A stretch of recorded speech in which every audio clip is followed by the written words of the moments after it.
La meilleure amie de ma femme s'est enivrée lors de notre barbecue dans le jardin et m'a demandé quand j'allais enfin la quitter. Toute la fête a sombré dans le silence. Puis elle a prononcé les mots qui ont brisé mon monde entier. « Attends, il n'est pas au courant. Je m'appelle Benoît Lefebvre.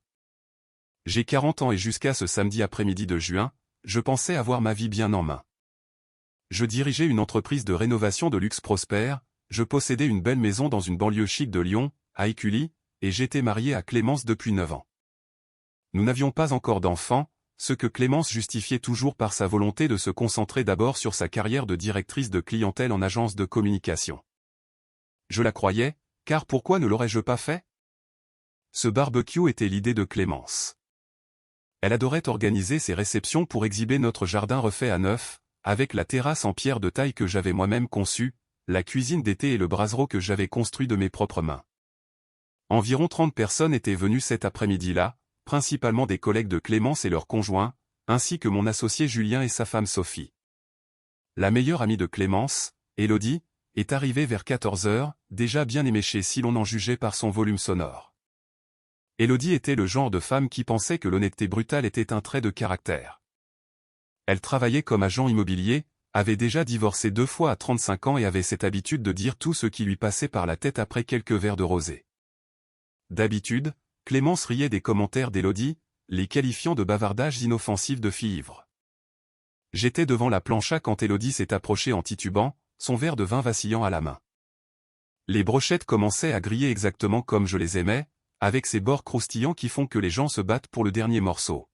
« Benoît », a dit Élodie en oscillant légèrement alors qu'elle s'appuyait sur le comptoir extérieur, « je peux te demander quelque chose ?» « Bien sûr, Élodie », ai-je répondu en retournant un morceau de viande, « qu'est-ce qu'il y a ? Quand est-ce que tu vas enfin la quitter ?» La spatule s'est figée dans ma main. Autour de nous, les conversations se sont éteintes comme des dominos qui tombent. Les gens qui riaient une seconde auparavant se sont retournés pour nous fixer.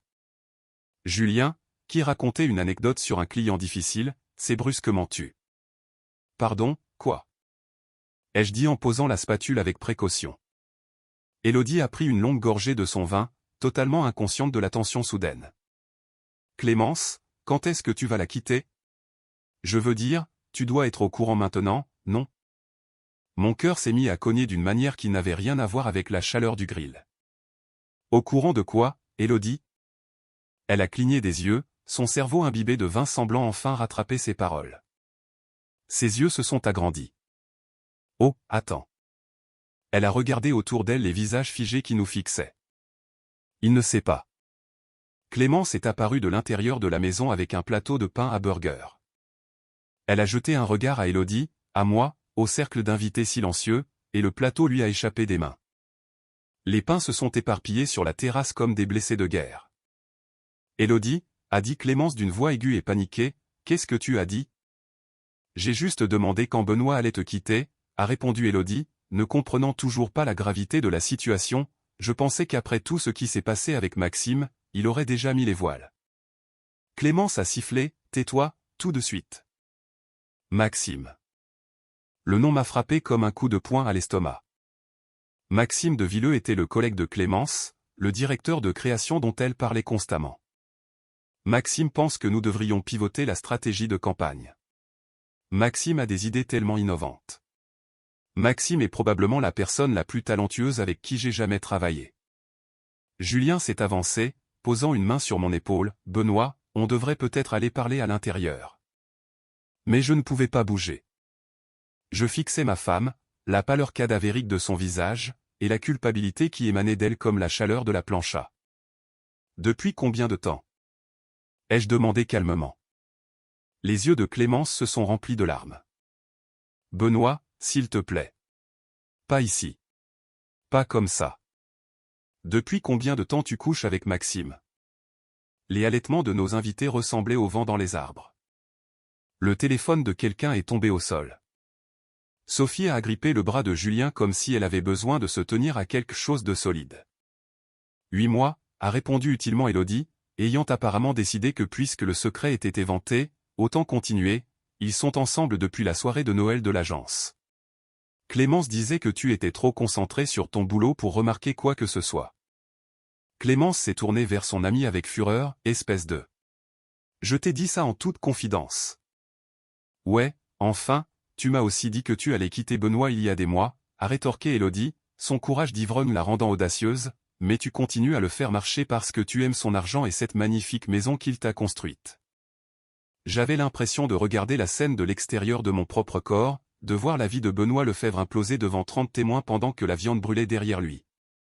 C'est vrai? Ai-je demandé à Clémence, tu restes avec moi pour mon argent? Non, a dit Clémence désespérément en s'approchant de moi, Benoît, ce n'est pas c'est plus compliqué que ça. C'est très simple au contraire, ai-je dit, surpris par la stabilité de ma voix, maintenant, devant tout le monde, dis-moi la vérité. Clémence a regardé autour d'elle tous les visages qui nous fixaient. Certains semblaient choqués. D'autres mal à l'aise. Quelques-uns semblaient avoir su depuis le début et n'attendaient que ce moment. Je ne voulais pas que ça arrive, a commencé Clémence, et j'ai remarqué qu'elle ne niait pas, Maxime et moi, nous avons juste eu une connexion. Il me comprend d'une manière que je ne comprends pas, ai-je fini pour elle, j'ai compris. 8 mois. C'est 2 saisons entières de mensonges. 240 jours à me regarder en face et à prétendre que tout allait bien.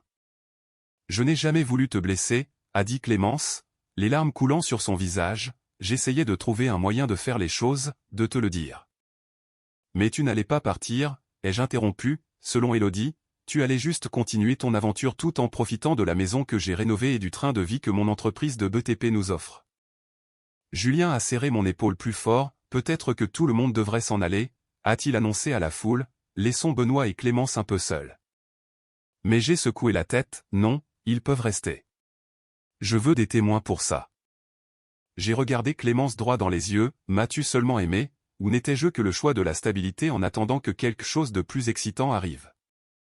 Bien sûr que je t'ai aimé, a dit Clémence, je t'aime toujours, Benoît. Mais Maxime, il me fait me sentir vivante d'une manière que je n'avais plus ressentie depuis notre mariage. Depuis notre mariage, ai-je répété, donc en gros, tu as été malheureuse tout ce temps, mais tu n'as pas pris la peine de me le dire parce que les avantages étaient trop bons pour y renoncer. Élodie, qui avait déclenché tout ce désastre, a soudainement décidé de jeter de l'huile sur le feu, elle a prévu de demander la moitié de tout lors du divorce. Elle parle à des avocats depuis 2 mois entiers. Clémence s'est retournée, Élodie, je te jure que... Attends, ai-je dit en levant la main, tu parles à des avocats spécialisés en divorce tout en dormant encore dans mon lit, en faisant comme si nous construisions un avenir ensemble. Si vous trouvez cette histoire captivante et que vous voulez entendre plus de récits réels de trahison et de justice, n'oubliez pas de vous abonner. Laissez un commentaire sur vos propres expériences de découverte de la vérité et cliquez sur le pouce bleu pour aider cette vidéo à atteindre d'autres personnes qui pourraient avoir besoin de l'entendre. Votre soutien compte énormément. Clémence a ouvert la bouche, l'a refermée, puis a fini par hocher la tête, j'avais besoin de savoir quelles étaient mes options. Tes options? Ai-je dit, puis je me suis mis à rire. Je ne pouvais pas m'en empêcher. L'absurdité de se tenir dans mon jardin entouré de gens mangeant ma nourriture et buvant ma bière pendant que ma femme admettait planifier ma destruction financière était trop forte. Julien avait l'air inquiet, Benoît, mon pote, assieds-toi peut-être. Je vais bien, ai-je dit en essuyant mes yeux, en fait, je vais mieux que bien parce que tu sais quoi? C'est la première conversation honnête que Clémence et moi avons depuis apparemment 8 mois. J'ai regardé ma femme, je l'ai vraiment regardée, et j'ai réalisé que je fixais une étrangère. Voici ce qui va se passer. Tu vas faire un sac et partir ce soir. Tu peux aller chez Maxime ou chez Élodie ou chez quiconque voudra bien t'accueillir après ce spectacle spectaculaire. Benoît, s'il te plaît, a supplié Clémence, ne pouvons-nous pas en parler en privé? Pourquoi? Ai-je demandé, tu ne t'es pas soucié de l'intimité quand tu couchais avec un autre homme. Tu ne t'es pas soucié de la discrétion quand tu planifiais de divorcer dans mon dos. Alors non, nous réglons ça ici, maintenant, avec des témoins. J'ai sorti mon téléphone et j'ai commencé à taper, j'envoie un message à mon avocat en ce moment même. Lundi matin, tu auras les papiers du divorce. Et contrairement à toi, je ne vais pas faire traîner les choses. Tu veux sortir, tu es dehors. Et la maison? A demandé Clémence. Même dans son état de panique, elle ne pouvait s'empêcher de s'interroger sur les actifs. Quoi, la maison? Ai-je répondu, j'ai acheté ce terrain et cette bâtisse avant que nous soyons mariés, sous le régime de la séparation de biens que nous avons signé chez le notaire. Je l'ai rénové avec l'argent de mon entreprise qui existait avant que tu n'entres dans ma vie. Tu devrais vérifier avec tes avocats, mais je suis à peu près sûr que cette maison reste la mienne. Le visage de Clémence s'est vidé de son sang. Mais j'ai vécu ici pendant 9 ans. Et tu m'as trompé pendant 8 mois tout en prévoyant de prendre la moitié de tout ce que j'ai bâti, ai-je dit, alors pardonne-moi si je ne me sens pas généreux concernant le partage des biens. Sophie s'est avancée, la voix douce, Clémence, peut-être que tu devrais appeler quelqu'un pour venir te chercher. Tu ne devrais pas conduire dans cet état. Je vais appeler Maxime, a proposé Élodie, toujours ivre et ne comprenant toujours pas l'ambiance. Parfait, ai-je dit, appelle l'homme avec qui elle a une liaison. Laisse-le gérer ce gâchis pour une fois. Clémence a regardé autour d'elle tous les invités, espérant probablement que quelqu'un prendrait sa défense, ou du moins aurait l'air compatissant. Mais la plupart des gens évitaient soigneusement son regard. Quelques femmes chuchotaient entre elles, disséquant probablement chaque interaction qu'elles avaient observée entre Clémence et moi au fil des ans. Je vais aller à l'intérieur faire mes valises, a dit Clémence calmement, mais Benoît, cette conversation n'est pas terminée. Si, ai-je répondu fermement, elle l'est. Les seules conversations que nous aurons désormais passeront par nos avocats. Après que Clémence ait disparu dans la maison, un silence gêné s'est installé sur le jardin. Puis Julien s'est raclé la gorge, bon, je devrais peut-être reprendre la planche à ? Les brochettes commencent à avoir une sale tête. Quelque chose dans son commentaire a brisé la tension. Quelques personnes ont ri nerveusement. Quelqu'un a remis la musique. Lentement, avec hésitation, les conversations ont repris, bien que tout le monde parlait manifestement de ce qui venait de se passer. Je me suis assis lourdement sur l'une des chaises de jardin que j'avais fabriquées l'été dernier. Sophie est apparue avec une bière fraîche et l'a pressée dans mes mains. « Comment ça va » a-t-elle demandé. Honnêtement, je ne sais pas, ai-je admis, une partie de moi a envie de vomir. Une partie de moi a envie de hurler, mais surtout, je me sens vide. Julien nous a rejoints, ayant réussi à sauver le reste de la viande. Pour ce que ça vaut, je n'ai jamais vraiment aimé Clémence. J'ai toujours pensé qu'elle était trop concentrée sur les apparences. Tu ne m'as jamais rien dit, ai-je fait remarquer. Est-ce que tu m'aurais écouté ? A-t-il demandé doucement. Il avait raison. J'avais été tellement amoureux de l'idée de Clémence, de notre vie parfaite ensemble, que je n'aurais probablement entendu aucune critique. Élodie s'est approchée, l'air un peu plus sobre maintenant que le poids de ce qu'elle venait de faire commençait à peser sur elle. Benoît, je suis tellement désolé. Je pensais que tu savais. Clémence parlait toujours comme si vous aviez un arrangement, comme si vous restiez ensemble juste par commodité. Ah bon ? Ai-je dit froidement. Elle donnait l'impression que vous étiez pratiquement des colocataires trop paresseux pour remplir les papiers, a continué Élodie, elle disait que tu travaillais tout le temps et que tu ne faisais plus attention à elle. J'ai repensé à l'année écoulée. Oui, j'avais été débordé par le travail. Ma société de rénovation avait décroché 3 contrats majeurs et j'avais fait de longues heures pour gérer les chantiers, mais j'avais toujours trouvé du temps pour Clémence. Des dîners au restaurant tous les vendredis, des week-ends en amoureux quand nous le pouvions. J'étais littéralement en train de planifier un voyage surprise pour notre anniversaire de mariage en Polynésie pour le mois prochain. Je préparais un voyage pour notre anniversaire, ai-je dit à haute voix, 2 semaines à Bora Bora. J'avais déjà pris les billets. Sophie a émis un son de sympathie. Je suppose que je peux emmener Julien à la place, ai-je plaisanté faiblement, on en fera un voyage entre potes. Julien a souri, je suis partant. Sophie peut survivre sans moi pendant 2 semaines. Environ 30 minutes plus tard, la Mercedes de Maxime de Villeux s'est garée dans mon allée. J'ai regardé depuis la terrasse alors qu'il sortait, ressemblant exactement à ce à quoi je m'attendais, la quarantaine élégante, les cheveux poivre et sel parfaitement coiffés, portant des vêtements décontractés de créateur qui coûtaient probablement plus cher que mon remboursement mensuel de prêt. Il a eu l'audace de contourner la maison pour venir dans le jardin. Toutes les conversations se sont arrêtées à nouveau alors que les gens le regardaient approcher. « Benoît » a-t-il dit en tendant la main comme si nous nous rencontrions à une conférence d'affaires, je pense que nous devrions discuter. J'ai fixé sa main tendue comme si c'était un serpent. De quoi? De la façon dont tu couches avec ma femme depuis 8 mois? De la façon dont tu l'as aidé à planifier notre divorce pour qu'elle puisse me dépouiller? De quoi penses-tu exactement que nous devions discuter? Maxime a eu la décence d'avoir l'air mal à l'aise. Écoute, je n'ai jamais voulu que ça se passe comme ça. Clémence et moi, nous avons juste eu un coup de cœur. J'ai terminé sa phrase, ouais, j'ai entendu. Tu la comprends d'une manière que je ne saisis pas apparemment. Elle se sent vivante avec toi. Garde tes dialogues de roman à l'eau de rose pour quelqu'un que ça intéresse. Je l'aime, a dit Maxime, comme si cela expliquait tout. Alors tu peux la garder, ai-je répondu, parce que pour moi, c'est fini. Elle est à l'intérieur en train de faire ses bagages. Prends-la. Prends le drame. Prends les mensonges. Et maintenant, sors de ma propriété. Maxime a commencé à dire autre chose, mais Julien s'est interposé. Avec son mètre 90 et sa carrure d'ancien rugbyman, Julien pouvait être intimidant quand il le voulait. L'homme a dit de partir, a déclaré Julien calmement, je te suggère d'écouter. Maxime a sagement décidé de ne pas discuter avec quelqu'un qui pesait 20 kilos de muscles de plus que lui. Il s'est dirigé vers la maison juste au moment où Clémence émergeait avec 2 valises et son sac d'ordinateur. Elle s'est arrêtée quand elle m'a vu l'observer. Benoît, je suis vraiment désolé. Je n'ai jamais voulu que ça finisse ainsi. Comment voulais-tu que ça finisse? Ai-je demandé, avec toi obtenant la moitié de tout ce que je possède pendant que je restais là à me demander pourquoi mon mariage avait échoué? Elle n'a pas eu de réponse. Maxime a pris ses sacs et les a chargés dans sa Mercedes. J'ai regardé ma femme de 9 ans partir avec un autre homme, entouré de 30 personnes qui venaient d'assister au moment le plus humiliant de ma vie. Après leur départ, la fête s'est terminée rapidement.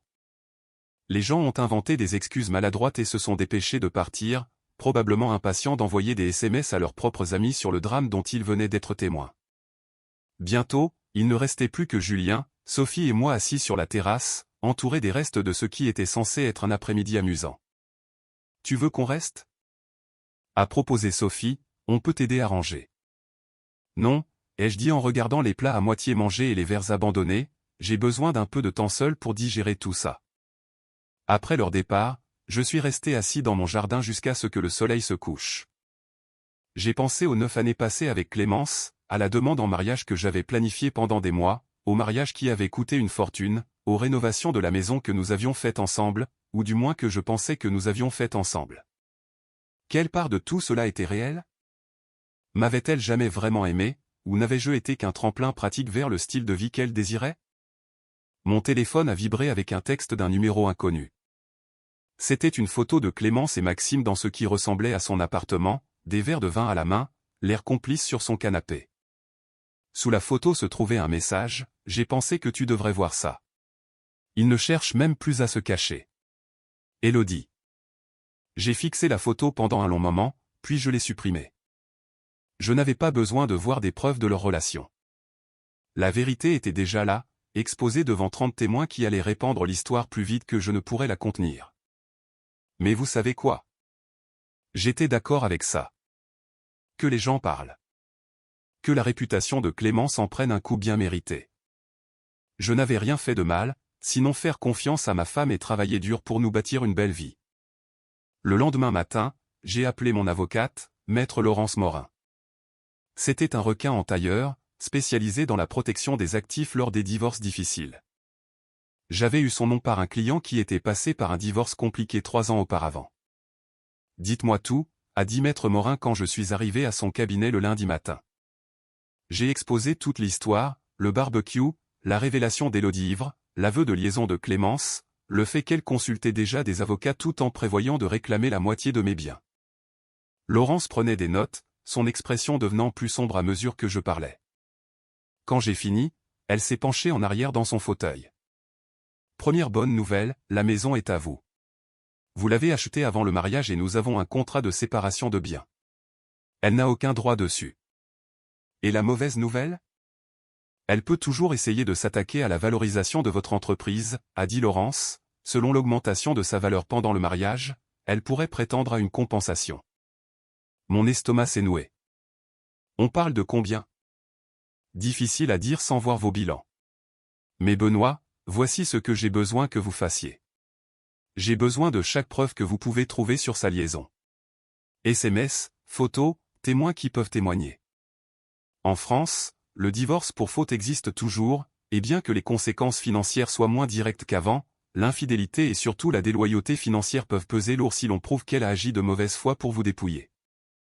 Élodie m'a envoyé une photo, ai-je dit en sortant mon téléphone, et nous avons 30 témoins de ses aveux. Maître Morin a souri pour la première fois, c'est un début. Donnez-moi la liste de tous ceux qui étaient à cette fête. J'aurai besoin de témoignages de ceux qui sont prêts à parler. Au cours des semaines suivantes, j'ai appris des choses sur mon mariage qui m'ont fait remettre en question mon propre jugement. Julien et Sophie ont admis qu'ils soupçonnaient que quelque chose n'allait pas depuis des mois à cause du comportement de Clémence lors d'événements sociaux. Le comptable de mon entreprise a mentionné que Clémence avait appelé 2 fois le mois précédent pour poser des questions détaillées sur les finances de la société. Même ma propre sœur, qui vit à Paris, a admis qu'elle n'avait jamais vraiment fait confiance à Clémence mais qu'elle n'avait pas voulu interférer. Pourquoi personne ne m'a rien dit? Ai-je demandé à Julien un soir autour d'une bière. Est-ce que tu nous aurais cru? A-t-il demandé, tu étais fou d'elle. Tu voyais ce que tu voulais voir. Il avait raison. J'avais été tellement concentré sur la construction de notre avenir que j'avais manqué les signes que Clémence avait déjà quitté notre présent. Les papiers du divorce ont été signifiés à Clémence à l'appartement de Maxime, où, selon mon détective privé, elle vivait depuis le barbecue. Le détective a également découvert des informations intéressantes. Maxime était toujours légalement marié à sa propre femme, une certaine Claire, qui vivait à Annecy avec leurs 2 adolescents. Apparemment, les affirmations de Maxime sur son divorce étaient aussi fictives que son amour pour Clémence. Quand j'ai partagé ces informations avec Laurence, elle a souri comme un chat qui vient d'attraper une souris particulièrement grasse. Ça devient de mieux en mieux. Envoyez-moi tout ce que votre détective a trouvé sur Maxime de Villeux. La réponse de Clémence au papier du divorce a été prévisible. Elle voulait la moitié de tout, la maison, l'entreprise, mes comptes épargne, même mon véhicule utilitaire. Son avocate, une femme agressive nommée Maître Lefebvre, sans lien de parenté, a envoyé des lettres menaçantes expliquant comment Clémence avait contribué à mon succès par son soutien émotionnel et sa gestion du foyer. Soutien émotionnel. J'ai ri amèrement quand Laurence m'a montré les lettres, elle couchait avec un autre homme depuis 8 mois. Quel genre de soutien est-ce là? Le genre qui ne tiendra pas devant un juge, m'a assuré Laurence, surtout avec les preuves que nous accumulons.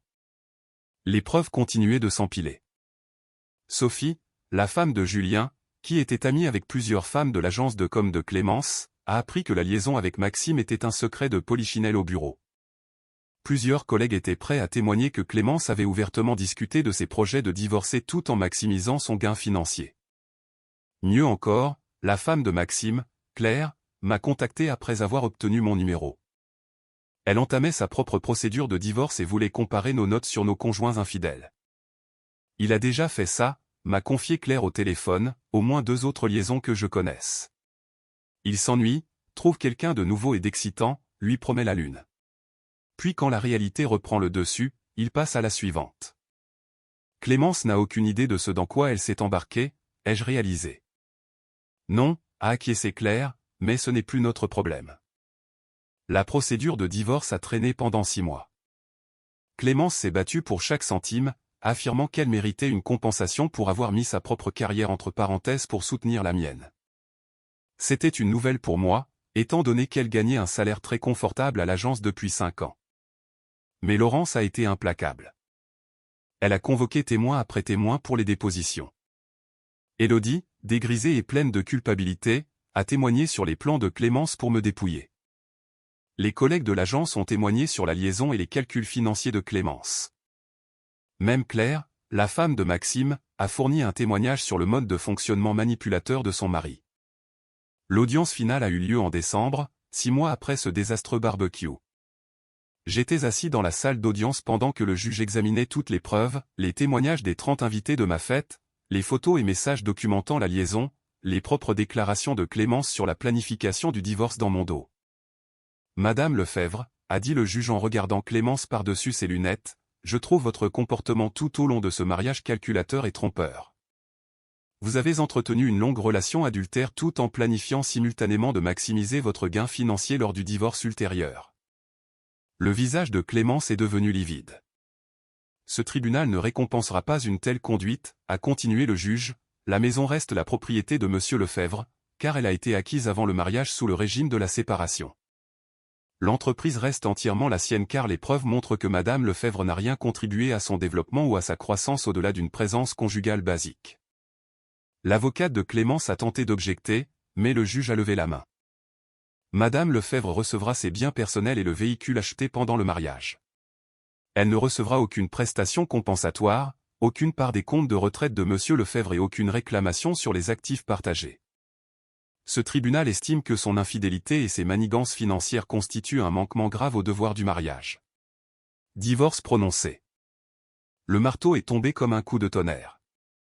Clémence a fondu en larmes pendant que son avocate essayait frénétiquement de demander un recours, mais c'était fini. Le juge avait percé à jour chaque manipulation et m'avait donné exactement ce que Laurence m'avait promis, tout ce qui me revenait de droit. À la sortie de la salle d'audience, Clémence a essayé de m'approcher une dernière fois. « Benoît, s'il te plaît, a-t-elle dit, le mascara coulant sur ses joues, je n'ai plus rien. Comment suis-je censé vivre ? Ce n'est plus mon problème, ai-je répondu simplement, tu as fait tes choix. Tu dois vivre avec.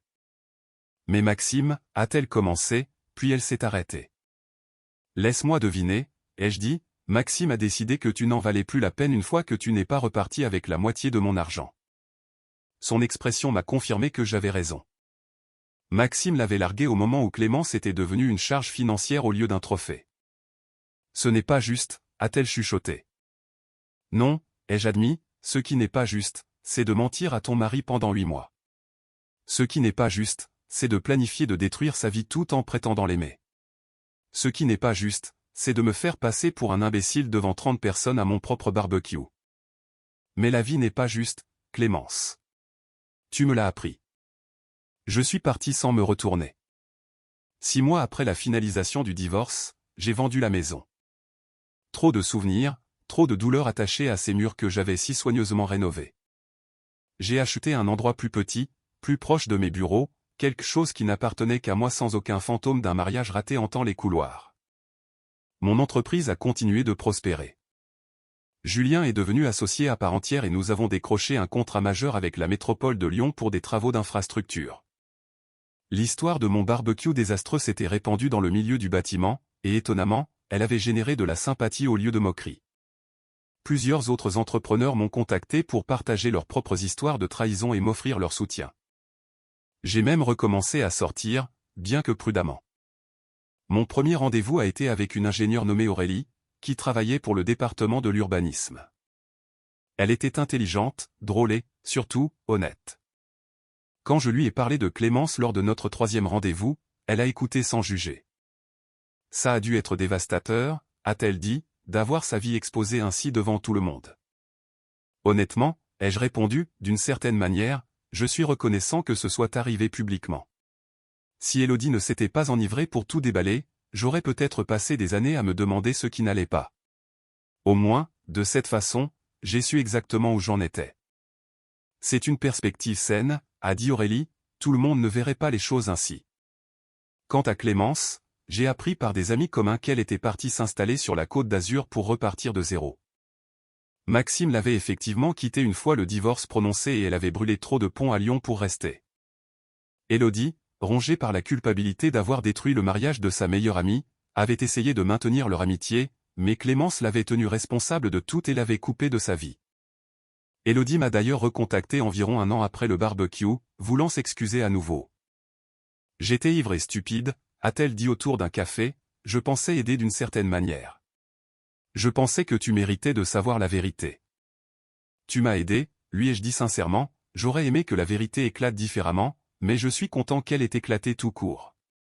Alors merci, Élodie. Elle a eu l'air surprise. Tu me remercies d'avoir détruit ton mariage ?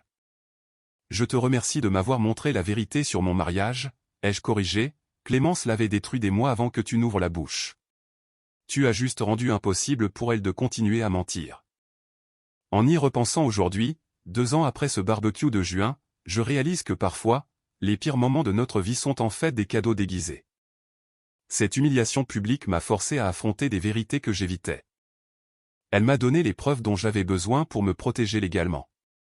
Plus important encore, elle m'a libéré d'une relation bâtie sur des mensonges. Je ne vais pas prétendre que cela n'a pas fait mal. J'ai passé des mois en colère, à faire le deuil de l'avenir que je pensais que nous aurions ensemble. Mais finalement, la colère s'est estompée, remplacée par quelque chose de mieux, la clarté. Je pouvais voir combien de signes avant-coureurs j'avais ignorés, combien de fois j'avais choisi de croire à des mensonges confortables plutôt que de poser des questions difficiles. Ma nouvelle maison n'a pas encore le cachet de l'ancienne, mais j'y travaille.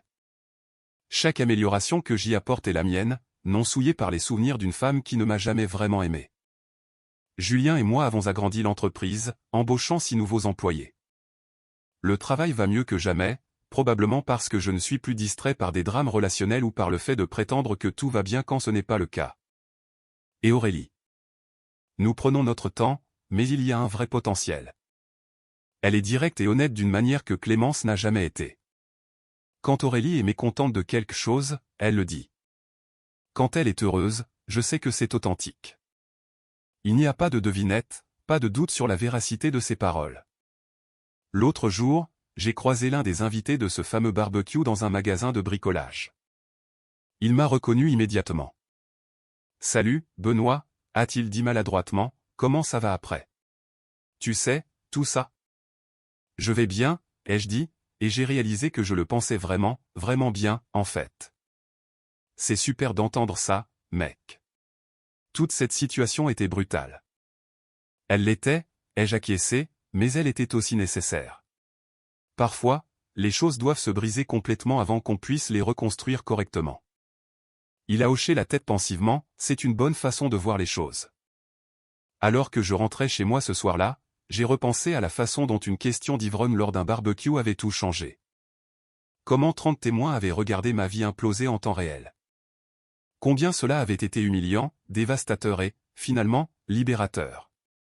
Si vous traversez quelque chose de similaire, si vous avez découvert une trahison ou si vous gérez les conséquences d'une confiance brisée, sachez que cela s'améliore. Pas immédiatement et pas facilement. Mais si vous êtes prêt à affronter la vérité, même quand elle fait mal, vous pouvez construire quelque chose de mieux de l'autre côté. Mon conseil, n'ignorez pas votre instinct. Ne cherchez pas d'excuses à un comportement qui vous met mal à l'aise. Et si quelqu'un vous montre qui il est vraiment, croyez-le la première fois. Et si jamais vous vous retrouvez à un barbecue où l'ami ivre de quelqu'un commence à révéler des vérités inconfortables, écoutez peut-être. Car parfois, les personnes qui se soucient le moins des convenances sociales sont celles qui vous disent exactement ce que vous avez besoin d'entendre. J'ai reconstruit ma vie à partir des cendres de ce barbecue. Ma nouvelle maison devient un vrai foyer. Mon entreprise est plus forte que jamais. Et j'ai appris que parfois, la meilleure chose qui puisse vous arriver est de voir vos mensonges confortables partir en fumée pour que vous puissiez enfin voir clair. Merci d'avoir regardé mon histoire. Si elle a résonné en vous, n'hésitez pas à vous abonner pour plus de témoignages réels. Laissez un commentaire sur vos expériences et cliquez sur j'aime pour aider d'autres personnes à trouver cette vidéo. Votre soutien est essentiel. Et n'oubliez pas, vous êtes plus fort que vous ne le pensez.